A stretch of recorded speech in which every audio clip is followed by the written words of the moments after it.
Hi, welcome to Powerful Rapport for Influence and Persuasion. My name is Mark Phoenix. I've been a trainer for 10 years and I really love what I do. I'm an NLP practitioner, coach, and all around self-development guy, hypnosis, all of that stuff. Okay, so so the content today is powerful rapport for influence and persuasion. The three main things that I'm going to look at, what we're going to look at, is empathy, body language, and tonality. So, what are the benefits of this for you? So powerful benefits when you're needing to meet somebody where they are. Perhaps somebody's having a bad day, they're upset, they're angry, they're rude, impatient.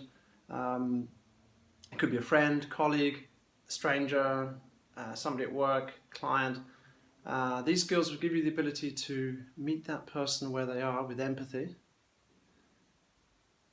and understanding and an element of caring. And from that position, matching and mirroring their body language, tonality, and leading them into a state of being listened to, feeling that somebody understands them, a feeling that somebody's on their side, so that you can then influence the situation and the person to calm down, to look for a solution. Yeah, that's it really. Benefits can be used at work or in your personal life. So, what I'd like you to do now is think of a memory when you were angry, impatient, rude, anything like that. Think of a memory, but what I'd like you to do is think of a memory that it was because you were feeling angry and rude and upset that you then offloaded that and you were angry or rude or impatient with somebody else. Yeah? So it wasn't their fault, really. It was something that was coming from you. So have a think. Could have been this morning, yesterday, last week, a month ago, a year ago. Can you find that memory? Most of us, we're all imperfect. You got it? Good. Okay, so you don't have to share it. I wouldn't hear you anyway if you did. It's a video. Okay. And just focus for a moment that most of the time when somebody gets angry and upset with us, it's not about us, it's more about them. So from that space, we can come from a choice that we don't have to choose to take it personally and get angry back or lash out. We can actually take the choice to meet that person where they are, understand, care, look for a solution, and get a better outcome for everybody. Okay, unless of course you wanted an argument, then go ahead and argue. Okay, so good. Right, so what I'd like to do now is, I would normally show a video, but I'm not going to show a video, but what I'll do is I'll act the video out, and it's a pet insurance video. What I want to do is now demonstrate matching and mirroring body language and tonality, and this is a bit exaggerated. It's a funny video. I think it's Direct Line Insurance. So it goes something like this. There's a lady in the showroom with a little dog under her arms. You can just about see the little chihuahua, yeah? And she's been spoken to by someone who's a salesman trying to sell her pet insurance. So he's trying to sell her pet insurance, and all the way through him trying to sell her pet insurance, she's going, "It was a lovely little boy then. Oh, it was mummy's boy. Oh, it was a lovely little boy. Good. So all the time, that's her. This guy over here, the pet insurance salesman, is losing his patience a bit, I think. But are you interested in a? Can I interest you in a pet insurance today? If you buy it this month, you'll get a special offer. You'll get 10 tins of dog food or whatever the special offer is. But she's just not listening. She's down there with the dog. Oh, lovely boy, mummy's boy. Anyway, eventually he decides to change tack, and he says, "Would you be interested in a pet insurance? It's lovely, lovely pet insurance. Special offer this month." Anyway, the next minute she's like this. She looks up, and you're kind of wondering what she's going to say. whether she's going to say, what the hell are you doing? But she doesn't. She just looks up and goes, oh, wow, pet insurance is good value. You said it's some special offer. Okay, so it's very funny to watch. I think it's from 2012. It's hilarious. I mean, it's exaggerated. You wouldn't want. It's called. That's mimicking somebody, by the way. That's not matching and mirroring. That's the guy mimicking. So you don't really want to mimic.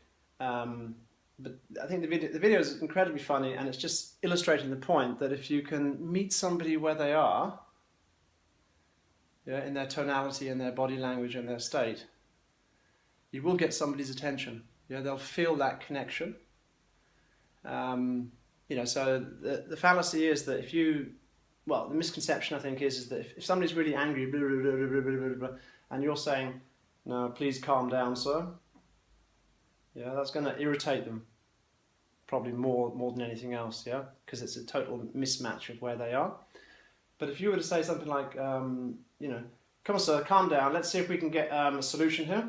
Yeah, they're much more likely to actually. You're much more likely to be able to lead that person into a solution because you've met them where they are. Okay, so it's a science. It sounds a bit science fiction here, but these things do really work if you do them well. You know, it's something that you have to learn through practice, the nuances and when to do it, when not to do it, and how to do it. Okay, so communication in general. I want to talk about how we communicate. There's 3 ways that we communicate. Yeah, 3 ways that we communicate. 2 of them I've already given away, really. Remember we said today we'd talk about empathy, body language and tonality. Okay, so body language and tonality are 2 of the ways that we communicate, right? As you saw in the video, the body language, yeah, and the tonality, or if someone's angry, body language, who do you think you're talking to? Yeah, and the tonality, who you're talking to? Yeah, and it's much more powerful. 2 most powerful parts of our communication are body language and tonality. So what's the third one? Begins with W, has 6 letters. The last letter is S. Yep, words, you got it. Okay, so words is the 3rd way that we communicate. Have a guess at the percentages. So imagine that this circle, imaginary circle here, is 100%. So what percentages would you say that body language, tonality and words, what's the percentage that we communicate in? So as I'm talking to you now, my words are powerful, yes, but they're actually the smallest part of the communication that's happening right now. Okay, so you've had a few guesses. Right, I'm going to tell you. This might shock some of you, it might not. Others who already know something about body language. Yeah, so it's 55% body language, 38% tonality, and only 7% of our communication is in our words. So that's why today we're looking at body language and tonality. Okay, I mean words are important, yes, but they're not the main part of how somebody picks up our communication and how we reflect our communication to other people.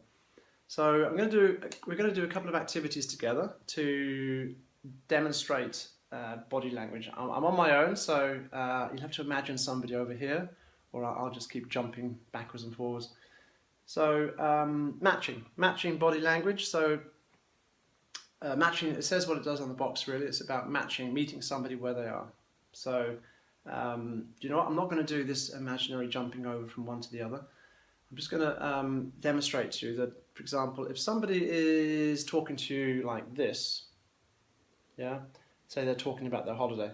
Yeah, I went to Fuerteventura for 2 weeks with a friend of mine. It was really, really good. I really enjoyed it. I'd recommend it. I'd go again. Okay, so if you wanted to create a connection, an unconscious connection with that person, you could do a little sort of mini version you can't quite see, but a mini version of that folded hands, yeah, and talk to them like this and have the same angle of the body, Yeah, so it's mirroring. Okay. So mismatching would be, again, if somebody was talking about their holiday like this, and if you had your hands like this, or if you had them straight down, or if you had them like this, yeah, that would be mismatching. So that would create more of a disconnection with the conversation. Okay. So let's now have a quick talk about tonality and words. Okay. So a great way to, in fact, having said that words aren't important,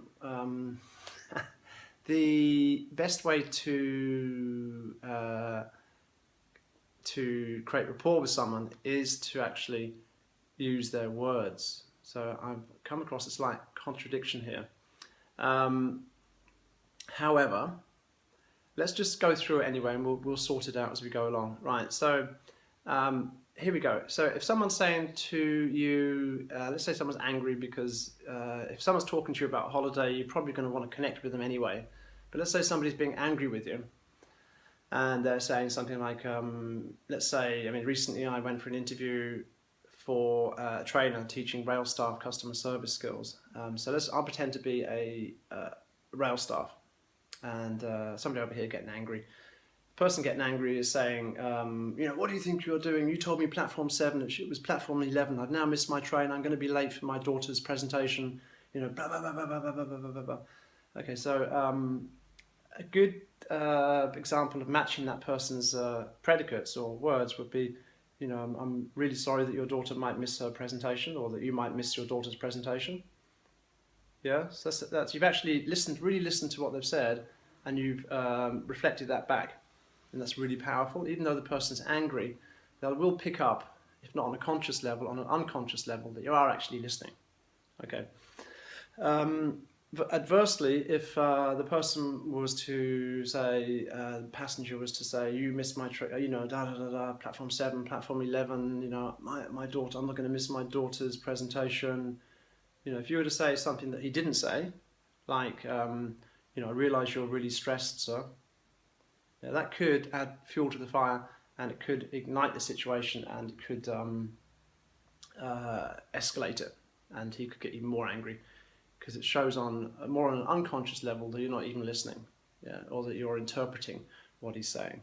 You're not meeting him where he is, yeah? Okay. So that's it really. Always say sorry.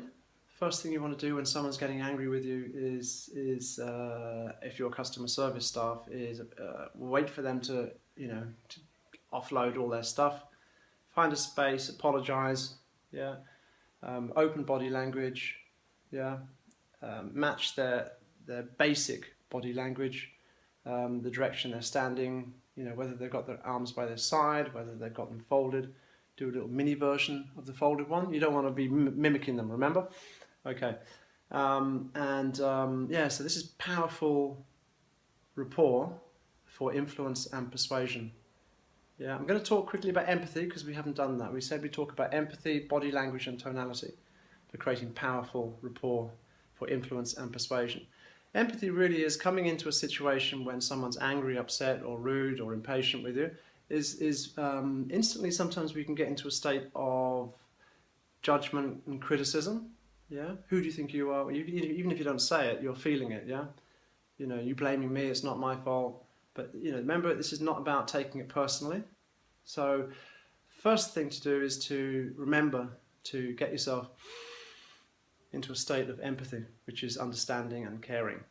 Yeah, putting yourself into their shoes, because we've all been, perhaps if it's a station we're talking about, we've all been given the wrong information or misheard information, and we want to get back to the person who we had that conversation with and get angry with them, and yeah.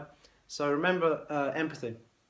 Yeah, get yourself into a state of genuinely caring, and then when you give the eye contact and you apologise and you stand there and you listen, it's going to be much more authentic, and much more likely will that person eventually calm down and have nothing to sort of fight against in a way, yeah, because you're being open, you're being genuine, caring, and authentic, but with confidence, yeah, okay, and then you can you're much more able then to lead and to influence and persuade. Yeah. So rather than the crazy, angry, rude person being in control and you feeling that you don't have any skills, these are some skills that you can use really easily with a bit of practice to enter into a situation and take control and lead it into a better outcome. So that's it. That's my tips for powerful persuasion, for influence, and powerful rapport building for influence and persuasion. Thanks for listening. My name is Mark Phoenix. Cool.